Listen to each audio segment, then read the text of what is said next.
morning and welcome to Dishing Up Nutrition, brought to you by Nutritional Weight and Wellness. So today we're going to talk about addiction. Yes, you are tuned in to Dishing Up Nutrition. But here's a little history to start our show. The Dutch East India Company was founded in 1602 and introduced 3 powerful drugs into the market. All right, I'm going to let you think about it for a minute. It was tobacco, opium, wait for it, sugar. Surprised? I am glad you tuned in today because Jolene and I are excited to share our thoughts and recommendations about how to overcome sugar addictions. I'm Melanie Beasley. I'm a registered and licensed dietitian, and I have worked with a variety of clients for over 30 years. I can't believe it when I say that. Joining me today is, as our co-host, is Jolene Carlson, a licensed nutritionist who has lost over 100 pounds and kept it off for many, many years. You are my rock star hero. Thanks, Mel. Let me start with a cold, hard statement. I heard an addiction counselor give a drug addict who said he wanted to stop using drugs. Here is the addiction counselor's advice to the drug addict. If you want to use drugs, if you don't want to use drugs, don't use drugs, and you will not be addicted to drugs. I don't know. I think he may have simplified it a little harsh, but I believe as a dietitian or nutritionist, we might say, if you don't want to eat sugar or to overcome sugar addiction, don't eat sugar. That's a hard but simple solution. But we're going to go even further because we all know if you've ever had a sugar addiction, it's complex. It's a beast of burden, right? We also help clients prepare their brain and body not to crave sugar. But the bottom line is you do need a compelling reason to not eat sugar. So I'm asking you listeners, what is your compelling reason? I personally have my own reason. In the past, I had breast cancer, and the research clearly tells me sugar feeds cancer. Obviously, I don't want cancer back, so I don't eat sugar and processed carbs. I have a reason. I put it in front of me. So my question to you is, what is your compelling reason to not eat sugar? Hopefully some of you aren't, doing the little question emoji like, I don't know if I have a reason. So think about that for a minute. I have clients write down their reason and take a picture of it with their phone and then save it as their screensaver so that every time when you pick up your phone, you see that reason before you. How many times do we check our phone, Jolene? What's your compelling reason to say no to sugar? Yeah, I love that advice, Mel, of putting it on your phone because that is something that we all look at every day. I've done the refrigerator, I've done the candy drawer, I've done the pantry, but I would love to try the phone option too.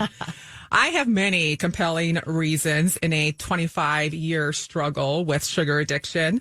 But before I share that, I just want to tell everybody that doesn't know that Mel and I have never met in person. So it's just such a treat to be together in the studio this morning. It is so fun. It is. So great to be with you, Mel.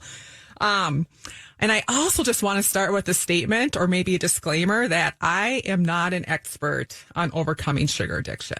However, I can probably say I'm an expert on learning how to work on overcoming sugar addiction. Oh, I love that. I think we're always in process, right? Right, we're always right. on the struggle. And you just learn. You just have to learn different tools and different things and, stick with your compelling reason. And we'll talk about some of the things that we can do to help this process because it is a process. And I think that you are probably more of an expert than you give yourself credit. You have a lot of tools in your toolbox, which is evidenced by the fact that you're keeping your weight down.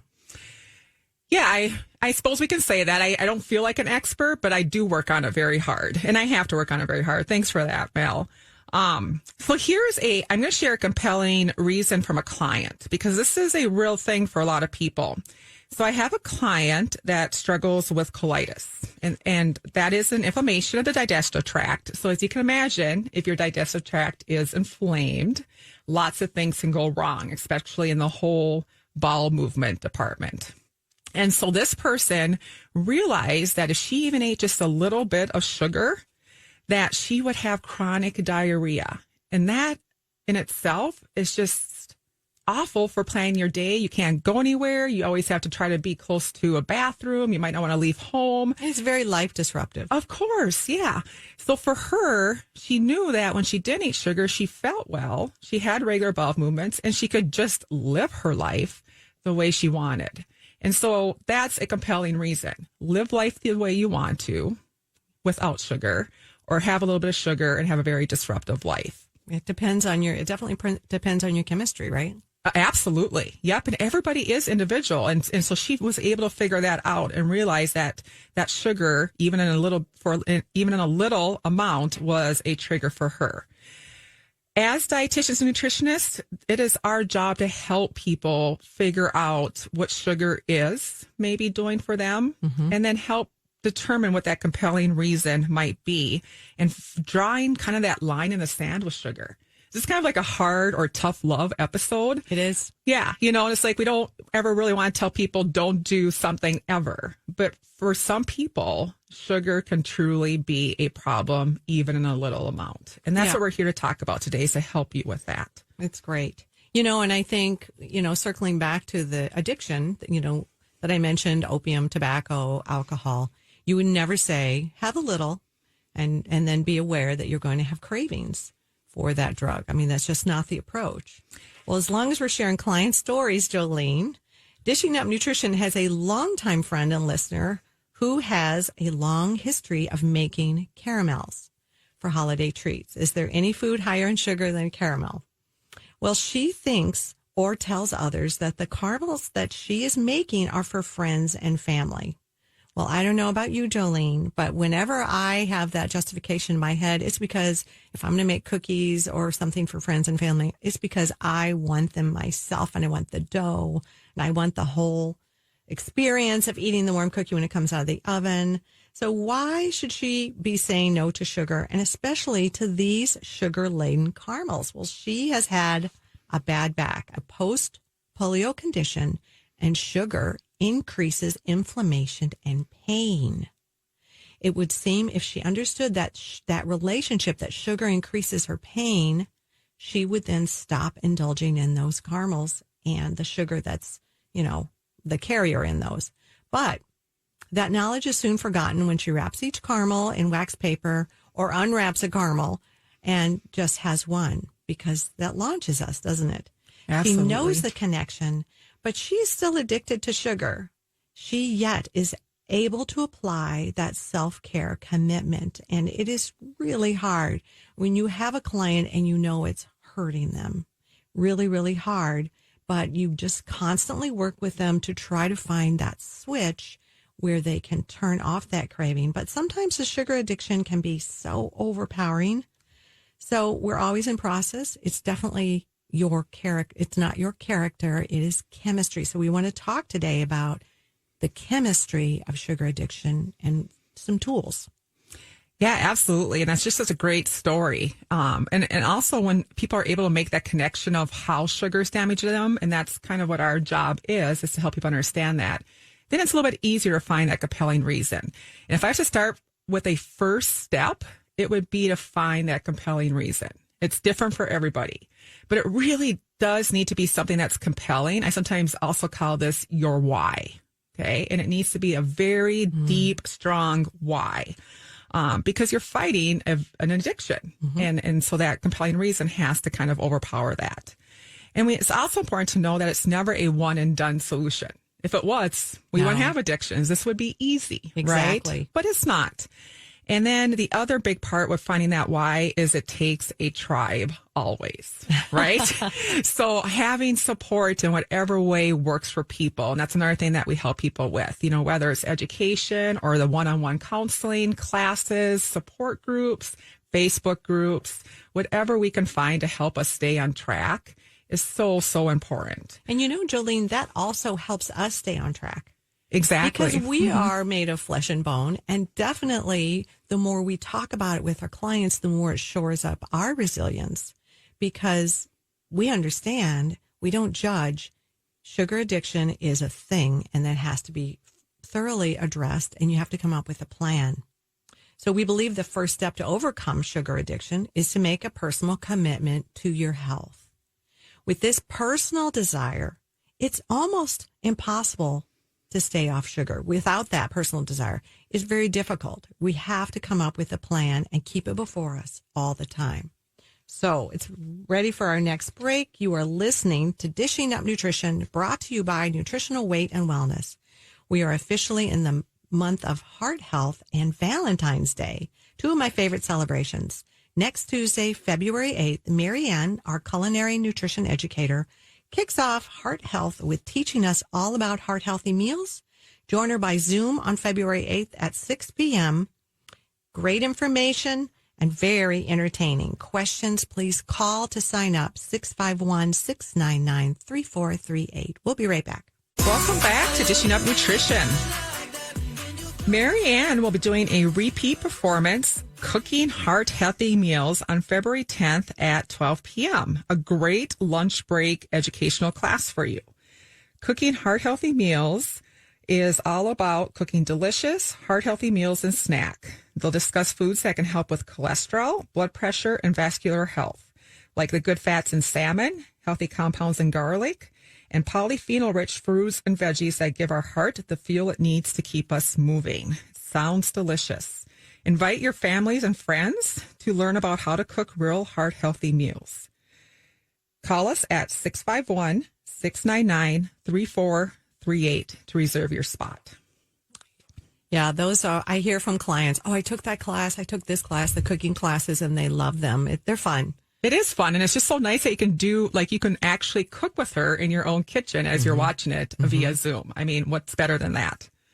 I know you're younger than me, but I can remember they used to have those on television for housewives. Right. Yeah, exactly. And so, you can be like, what am I going to have for dinner tonight? And attend the noon class and be like, I'll just whatever we make in class, that's dinner. Perfect. Yep.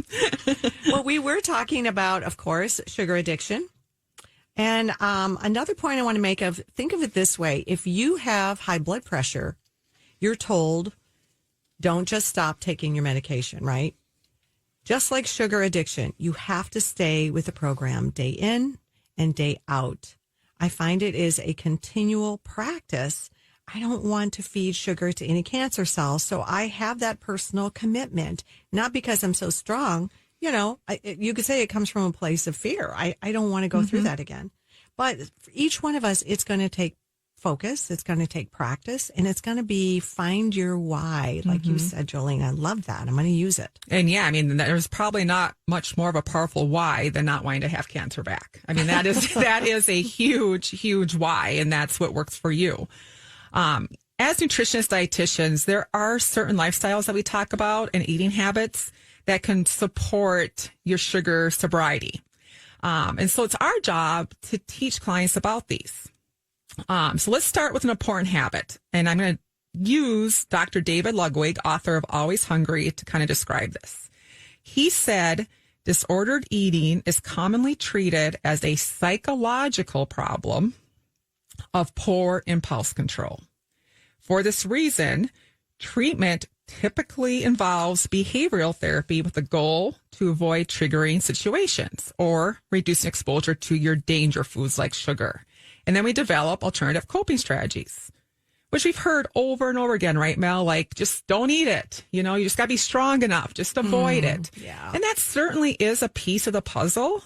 But what we're going to talk about and address is that this typically fails, as we all know who have tried these strategies, because it doesn't take into account the other big piece of the puzzle, and that's the biological drivers of food cravings. So let me just say this intentionally and slowly. Sugar addiction is not just about willpower. It is about biology. Perfect. Exactly. And that is so many clients that I get, I'm sure you do, they are beating themselves up and they almost whisper when they say, I'm really addicted to sugar. And I just want to say, you are in great company when you're in a crowd. Look to the left and look to the right, because it is very, very addictive, and that's chemistry. Absolutely. Well, let's talk about the first biological driver for sugar cravings and addiction. I do like what Dr. Ludwig wrote because it is what we teach clients over and over in our Dishing Up Nutrition and in our classes and counseling sessions.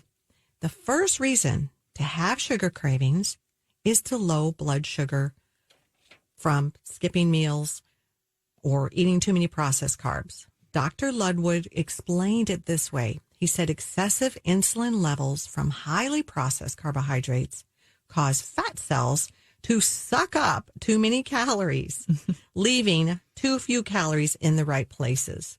When the bloodstream runs low on calories, the brain triggers an alarm system leading to hunger and cravings. Oh, that's just so powerful. To just say that a little bit, in a paraphrase, is that your brain is actually starving, even though we're eating all the time. Even though we're eating all this time, because it's being ushered into fat cells. Yeah. Well, we crave highly processed carbs, chips, cookies, crackers, candy, cake, and the like for one, and I'm going to put in bread in there, for one simple reason. They make us feel better within minutes. The problem is they also make us feel worse for hours afterwards, setting up that addictive cycle. I like this statement. In a sense, highly processed carbs are akin to drugs of abuse. Those fast absorption rates increase addictiveness. Sugar and processed carbs are addictive to many, many people. In fact, when researchers surveyed 9,400 people, 82% were considered addicted or overusing sugar. 82%. So, again, we're not alone, right? Wow. You're not alone. It's a very powerful drug. You're not alone, but what is your reason to overcome your sugar addiction? My reason is to remain cancer-free. Just because 82% of people are addicted to sugar, I don't have to be, because I have a very compelling self-care reason and plan not to eat that sugar. So I want to remain cancer-free, yes, but I want to feel better. Absolutely. In this journey. Less pain. I have less mood swings. Frankly, I'm just a nicer woman. And when I have had a little sugar, I'll tell you what, Jolene, I will wake up, get out of bed, and I can feel the bottoms of my feet hurt. Oh, wow. It's that immediate for you. It's the next day. I can feel it. My joints, I feel like an old woman going up and down the stairs with my knees. It is ridiculous. And I think, I'm so good. I just had a little on Christmas. But it's what not a worth powerful thing, though. I mean, that's really powerful that you can see those differences. And I will attest that you are a very pleasant person. So you must not have had any sugar today. I didn't. Thank you. Or last night. Very nice. Very nice. Yeah, there's so many stories like that. And that is also, I love that when you can start to see what sugar is doing to you, that does help feed your compelling reason. So all those reasons we need to stick to our why, those are going to be the positive feedbacks that we get, which is so, so important. But we also don't want people to feel like they just have to completely white knuckle it. Because it's fail, right? We have willpower, quote unquote, willpower for a while. We white knuckle it. We feel pretty good about ourselves. And then we cave. It could be a bad day. I like the term halt. When you start craving for sugar or reaching for something, are you hungry? Are you angry? Are you lonely? Or are you tired?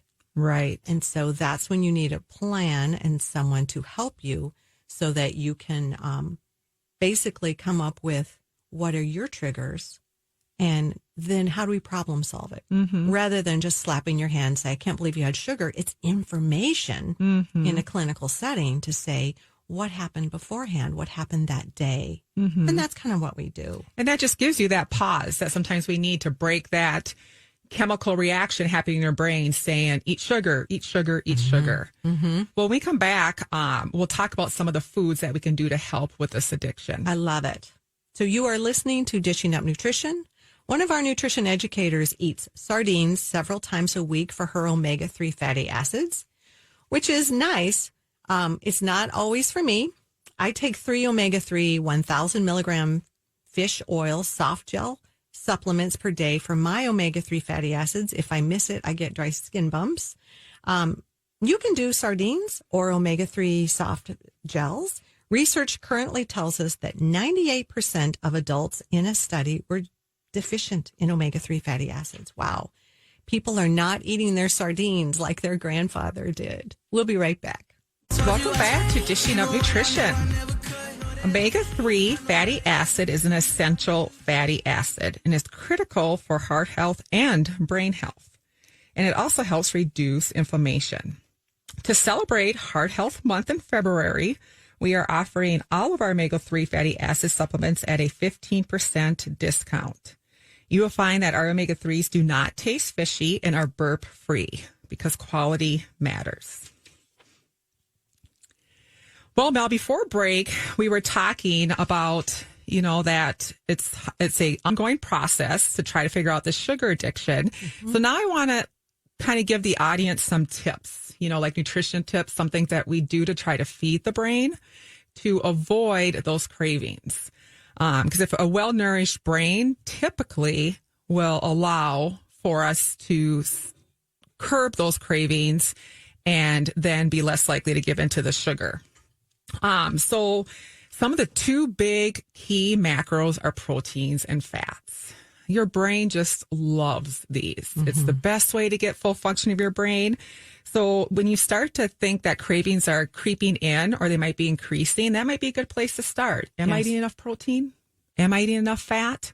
Those can kind of help us. Or if a craving does kick in, you can try to eat a protein and fat when you take that pause and think about why am I having a craving and see if that helps curb it. I have a very, very sensitive blood sugar. I mean, I'm insulin resistant, hence why I was so heavy in my 20s and something I've worked on for the past 25 years. And I know that there's a very, very specific amount of carbohydrates or sugars that I can tolerate before I start to feel bad. And I also know that if I do give into sugar cravings, that it isn't just one for me. So for me, if I said, I deserve that cupcake, which we talked about this, Mel, but for me, it's like the frosting. That's what I crave. It's like straight up pure sugar is what I crave if I have cravings. I mean, I feel like, a cupcake without frosting is basically a muffin. Yeah. That's the point. Yeah. I feel like the cupcake, the actual cake part is just really a vehicle for the frosting to enter my mouth. Exactly how I was too. Yes. Exactly. And so sometimes I just have to kind of pay attention to what I'm eating because I know in my head and logically that if I do get those cupcake cravings or pure sugar cravings, it's probably because I'm malnourished with the fats or the proteins. Exactly. Right. And so then I kind of have to think back, well, what did I eat and did I eat enough? And so a little tip for all of you out there is just maybe start writing down or putting in your phone what you are having. And then it'd be an easy way to look back when you have cravings and take that moment to be like, why am I having this craving? And then look at like your past 24 hours or earlier in the day, what you were eating and see, did I have protein? Mm-hmm. Did I have fat? Was it enough? And that might be a good way to be more proactive about minimizing the cravings and understanding why they're happening. None of us do a good job of food recalls. Do you know, Sam? We've got to write it down. Yeah, you got to write it down. You ask somebody what they had in the last 24 hours, and it's probably never 100% correct. And that's okay. We don't need to remember everything that happened in the past. We're just trying to focus on what's next. But that's why writing it down is such a great tip. And the more you understand about how your body reacts to foods or if you're getting adequate nutrition, the more you can change and prevent that addictive pattern of eating because now you're in charge of your biochemistry and you're in charge of the emotions and you understand that connection. And education is powerful and it's powerful to help you, again, go back to finding that compelling why. Yeah, I feel very much like our appointments with our clients is really the study of you. Exactly. It's the study of you. How does your body respond? How do you feel when you eat this? How do you feel when you eat that? What is the best way to offset pain, inflammation, and cravings? So, and then we come up with a problem-solving plan to help you. I mean, that's what we do. You have to understand yourself like you do, Jolene, in order to understand what is the choice. I like an emergency red flag, red alarm kit of beef sticks on hand at all times. So when you have that craving, eat a beef stick, and then you can calmly reevaluate. Now, how do I feel? Do I need another sugar serving? Do I need to go get in the pantry, or do I feel satiated? Yeah, it's almost like you're turning off that alarm in your brain. It's like this noisy alarm of sugar, sugar, sugar. You just need to kind of shut it off, put it on snooze for a little bit, and give yourself time with that protein. I do nuts. Like I always have nuts with me everywhere I go, and that's kind of my take a moment food to evaluate what's going on. That's great advice. So good, Jolene. Nothing feels better than feeling like you're the boss of the food and the food is not the boss of you. That's right. Nobody's the boss of me. That's right. As I'm working with clients, I help them understand how to support their personal brain chemistry, which then supports their mood and their energy. I like to help them learn how to maximize those brain chemicals, particularly the neurotransmitter dopamine. There are substances in our environment that are very addictive because they all affect our dopamine neurotransmitter level. These addictive substances are cocaine, alcohol, and sugar. These addictive substances increase dopamine levels very temporary, making people feel great short term. So they're very addictive. But when the dopamine level crashes and you feel down, depressed, sad, exhausted, low blood sugar, you look for more cocaine, alcohol, or sugar to get a dopamine high. And that's sort of the process of addiction. We tell clients excess sugar damages cells in our eyes as well. Excess sugar also damages the little membranes in your ears. Are you surprised? So, I can remember when I worked in ministry and we served a meal on Wednesday nights, and we had a group of drug, alcohol addicts that would come in, partake with us. And on those nights, it was once a month, I had to make sure that we had a lot of coffee, sugar, and creamer because they were seeking a substitute for the alcohol and the drugs by plowing through the sugar, seeking that dopamine hit. Yeah, absolutely. And it just is such a good way to show how much of it is biochemistry. And I love to say it in the way too to help people understand that your brain prefers fat as a fuel. It just takes longer, which is why it's so beneficial for that to kind of show up. It's a longer lasting energy. And so your brain is literally saying if it's craving sugar or those quick carbohydrates, that's kind of your brain's way of saying it's starving. It's just starving for energy. It's good. That's right? Good. And so to understand that there's actually biology happening is just such a great tool to then find a reason why you're having sugar cravings. Yeah, dopamine, our happy neurotransmitter, gives us energy, focus, concentration, positive moods. Who doesn't want more dopamine? That's why it feels so great, right? Exactly. So the question is then, how do I keep my dopamine at a good, stable level all the time? Okay. And that goes back to those eating habits. So that animal protein, so proteins, remember, break down to amino acids. And the amino acids are kind of the building blocks of all these neurotransmitters. For example, L-tyrosine, which is one of the building blocks of dopamine, also supports your thyroid in addition to your brain. So that getting enough protein for whatever your needs are and on a regular basis is a great way to be proactive of maintaining those dopamine levels all throughout the day. It's really about the science of feeding your neurotransmitters. It is. And we do that in our gut. People in our small intestine, it's not in your brain. It's in your small intestine. So if you have poor digestive health, that's something else that needs to be working on so that you can make those neurotransmitters. Are you saying, Mel, that the body is a system and it's all connected? I'm trying to, Jolene. That's crazy. Crazy talk. Well, let's look at sleep and how sleep affects blood sugar. Sleep affects not only how we feel, but blood sugar balance and cravings for sugar. So I want to share a couple of statements from the book, Why We Sleep, written by Dr. Matthew Walker. I know, Jolene, you said you love to listen to him. Yes, I listen to this book probably once a year, just to kind of be reminded of all the amazing and powerful things that sleep does for us. Well, he said the less you sleep, the more you're likely to eat. Additionally, he said your body becomes unable to manage those calories effectively, especially the concentration of sugar in your blood. He also said sugar is a dangerous thing.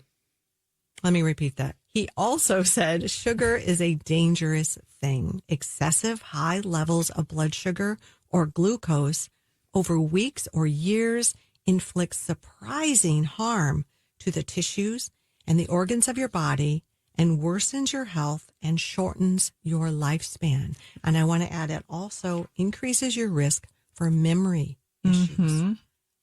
Yeah, that's where there's been some really great research on type 3 diabetes, Yes. right? So diabetes of the brain. So again, because the body is a system, blood sugar changes could affect us in so many ways, and it could happen anywhere in your body. So things like dementia and Alzheimer's are being connected now to that excess sugar. And I think that Alzheimer's is touching pretty much everybody. It does. It does. Somebody knows somebody or is related to somebody who struggles with it. It's horrible, horrible. And it is such a horrible disease, and it's hard on families. And what a powerful thing, or a powerful why, if you know that there is a connection and you can do something to maybe help prevent that with your food or with your sugar. That's powerful. That is very powerful. So we have just a few minutes and then we're going to go to break. But I do want to just talk a little bit about making sure you're getting that adequate healthy fat that you mentioned for brain health. Because that was a really good, powerful statement. We need healthy fat for brain health. You were listening to Dishing Up Nutrition. Recently, I read that 90%, yes, 90% of people in the U.S. are eating unhealthy foods. No doubt that's the reason for an increase in diabetes, heart disease, cancer, even COVID. We would like to offer you a better eating plan for long-term health, and this plan is called Nutrition for Weight Loss. I love to teach this class to see people change, and it is so much more than just weight loss. It is a wellness plan with real food. We have a new session starting February 15th at 6:30 p.m. on Zoom. Even if you live in Duluth, Rochester, Boise, or Portland, you can join us. So sign up at weightandwellness.com or call us at 651-699-3438. I just want to say this class is so powerful for people. I've had clients that have taken it 3 times because they learn something every time. So we will be right back. Welcome back to Dishing Up Nutrition. Breaking the sugar addiction is not easy, but we have ongoing tested techniques to prepare and support you. We encourage you to continue to listen to the podcast and or go and review other podcasts you can find on our website. And please write a review. Let us know what you think. We appreciate any questions or feedback. And share it with a friend. We want to know your story, or especially your stories about sugar addiction. I can say that I didn't weigh over 350 pounds by eating vegetables. For me, it was bread, pasta, cereal, and once again, frosting that were the biggest culprits for my weight gain. And you know, women are wise. You know, I love to talk to women in the clinic, men too, but we primarily see a lot of women. And I'll ask them, why do you think your blood sugars haven't come down? Or why do you think? They know? And they tell you. I mean, they know their bodies. Right. I just think sometimes they feel like, I know I feel ashamed, like I should be able to do better, or I know better. And I think if we could just share that message, like you said at the beginning, Mel, with that 82% of people, you know, struggle from a sugar addiction. So whenever you're out and about, there's probably a whole group of people around you that have some of the same, you know, questions, concerns, and issues. Of course. And we laugh about it when, you know, when you're in a group with girlfriends. But it's a very frustrating addiction. And then you feel like each time you give in, like you kind of failed, or you think that's your identity. Exactly. And it's not your identity. It's your biology. It's your biology. And we get that chemistry straight. That's the thing I love about nutrition for weight loss, especially when we teach in person, which we're not doing right now. But when you stand up there in the class and you're teaching and people come in and, they look a certain way. They don't look like they have energy. They look like, okay, we'll see if this works. And by week 4 to 6, you can physically see people changing. Oh, that's amazing. And I love to hear it. And they'll say, I can't believe I can walk, this is pre-COVID. I can walk past the snack table at work. I can walk right past it. Like they're kind of amazed. And it's such a victory. Mm-hmm. We need victories. Yes, we do. And we have to appreciate all those that we get, because they might be far and few in between sometimes, but just appreciate those victories and know that with every choice you make, good choice, or just a choice to be better for yourself and your health, that's a victory too. Yes. Sometimes you might see results a little down the road, but it's still a victory. I would agree with that. And we were talking, before we went to break about sleep. And I think that's so important that when you don't get enough sleep, you are going to produce certain brain chemicals that you actually crave sugar. Exactly. And processed carbs. Yes, that is... I found that really eye-opening when I started working with clients, that often sleep was our biggest issue and food was kind of secondary. Mm-hmm. And honestly, in some cases, I put sleep as a more of a priority because it kind of determines what happens for the whole next day. So with those sugar cravings, what happens is if you're not sleeping well and not allowing for good, deep sleep, your body doesn't have the chance to do all of that rejuvenation and repair that it wants to do at night. And it just kind of resets your brain. So your brain is awakened with full energy, ready to take on the day. It's not starving in the morning. But if we don't sleep, you wake up with a tired brain that's kind of starving. And so right away, you might wake up with cravings. And then the whole day, you might just feel like everything you see that is a sugar looks like the most delicious thing in the world. Yes. And you're producing chemicals that make you crave. Mm-hmm. But not only that, when you have the sugar, the processed carbs that convert rapidly to sugar in your bloodstream, it gives you the dopamine hit. Mm-hmm. So then that helps you feel like you're able to stay awake. Right. But then that starts a cycle. And I'm sure people have noticed, I know this with myself, if I start my day with like giving into a craving, that the rest of the day is just shot. You're behind the power curve the rest of the day. Yes. And I can really relate it to sleep too. And once you understand that connection once again and understand that sleep is affecting why you're having those cravings, then of course you could be more proactive, right? Of being like, okay, sleep's going to help me stay on my plan. Well, as dietitians and nutritionists, we find many of our clients need that nutritional support to get adequate sleep. And some need to practice good sleep hygiene, and some need additional magnesium or snack at bedtime. And each sleep problem calls for a special sleep solution. Mm-hmm. Everybody's unique, and everybody has different concerns about their sleep. And for some clients, understanding the health risk of eating sugar also helps them to overcome their sugar addiction. I like what you said about sleep, that's restorative. That's when we restore and repair. Well, I pulled out an old book written in 2008 called The Sugar Fix by Dr. Richard Johnson. So let me share some of those health risks sugar can cause. Excess sugar can lead to weight gain. I've experienced that. Check. Yes. Check. Excess sugar can lead to diabetes or insulin resistance. Check. Excess sugar can lead to hypertension. Oh, thank goodness you didn't say it. So that one, I luckily caught it early enough. Excess sugar can lead to heart disease. Excess sugar can lead to dental cavities. Think of your children. Mm-hmm. Excess sugar can lead to skin rashes. Excess sugar can lead to acid reflux. Excess sugar can lead to inflammation and pain. And I want to circle back to dental cavities. Mm-hmm. Yes, you can get those filled, but our oral health is directly related to our cardiovascular health.